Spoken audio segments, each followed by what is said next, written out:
Hi everyone, Anthony Fantano here, internet's busiest music nerd, and time for a review. Willis Earl Beal Acousmatic Sorcery. This is Willis Earl Beal's kind of official label-released debut album. He's a Chicago singer-songwriter who's been self-recording for quite a while. And just on first listen, Beal's musical foundation has a lot of characteristics that reminds me of artists that I already love and respect. Sometimes his tracks have kind of a Tom Waits characteristic, really kind of clunky, noisy percussion matched with some really kind of bold, intense, and growly vocals. And sometimes he has this Captain Beefheart characteristic about him where he'll be sort of doing some really abstract, out there spoken word over some pretty noisy instrumentals. Other times he has a bit of a Daniel Johnston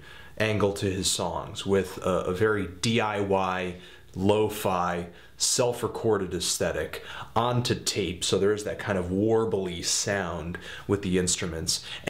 And occasionally his tracks do kind of shoot for something that is a bit confessional, like embarrassingly confessional and personal. Some of his tracks pull influences from blues music and gospel music, whether it's from lyrical ideas or chord progressions. All of these various influences really got me psyched for this LP. Plus there is some nice background kind of fueling the attention that he is getting, sort of like Daniel Johnston or Wesley Willis or R. Stevie Moore. He sort of seems to be very hands-on when it comes to promoting his work and creating artwork for his music as well. And this really kind of hands-on and grassroots approach that he's been taking with putting his music out there has made him a bit of a folk hero, I guess. But as I actually listened to Acousmatic Sorcery, I just did not find a lot I enjoyed, sadly. I thought a lot of the songs on here didn't really feature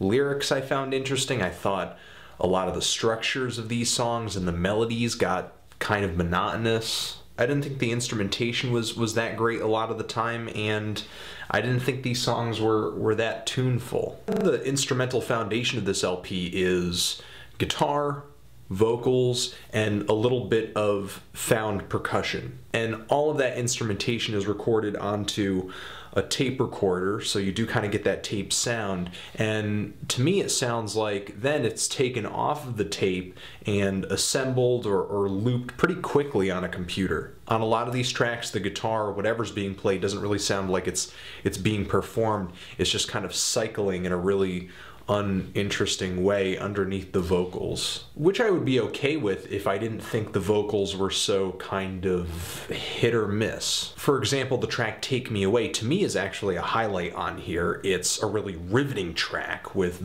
the vocal delivery Beal brings on that one. It's really loud, over-modulated, kind of rough around the edges in a Howlin' Wolf kind of way. And I really like Beal's over-the-top delivery on the song Masquerade, which is actually a bonus track for this LP where he's talking about going to this masquerade party, and just how animated he is on that track just makes it killer, makes it entertaining. But most of the tracks on here, like Cosmic Queries or Evening's Kiss, the drama feels kind of forced. The sadness feels kind of forced.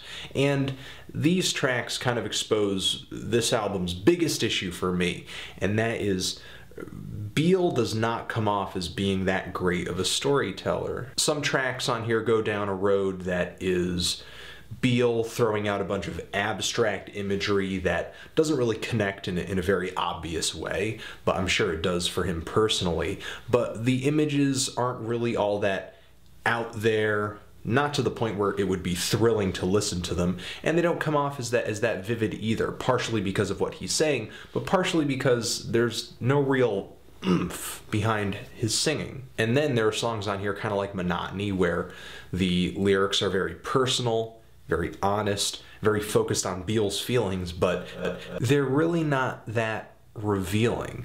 When somebody wants to write a song about their feelings, you assume that they're just going to kind of lay it out there on the table. They are going to expose some kind of deep, dark underbelly. You're going to get some kind of pure, raw, potent dose of this person's real feelings because A, they have to bottle these feelings up during the day because nobody wants to hear about them, or B, they have to bottle these feelings up during the day because it would be embarrassing to share them. And not to say that Beal's feelings aren't legitimate.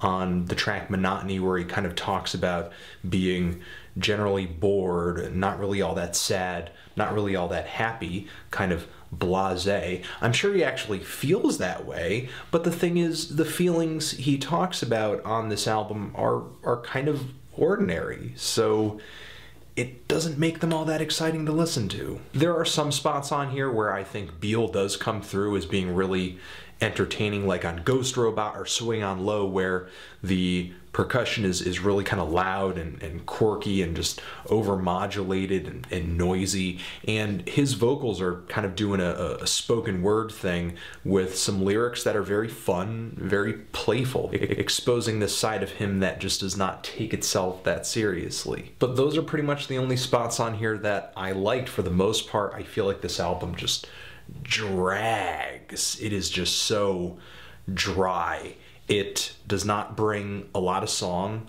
It does not bring a lot of lyrics or personality. Because the influence is so obvious, I feel like I have to go back to a guy like Daniel Johnston and just point out that the songs that he put together, especially the stories, especially the lyrics in his tracks, were so dark, were just so depressing. They were so clever and witty. And not that I wish depression on anybody or the kind of mental problems that Daniel has fought with over the years. I don't. But this is the kind of out-of-box thinking that makes songwriting entertaining for listeners. I just don't feel like Acousmatic Sorcery has it.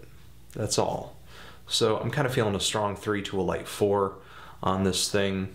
What did you guys think of it? Did you love it? Did you hate it? Why? And what should I review next? Willis Earl Beal, forever.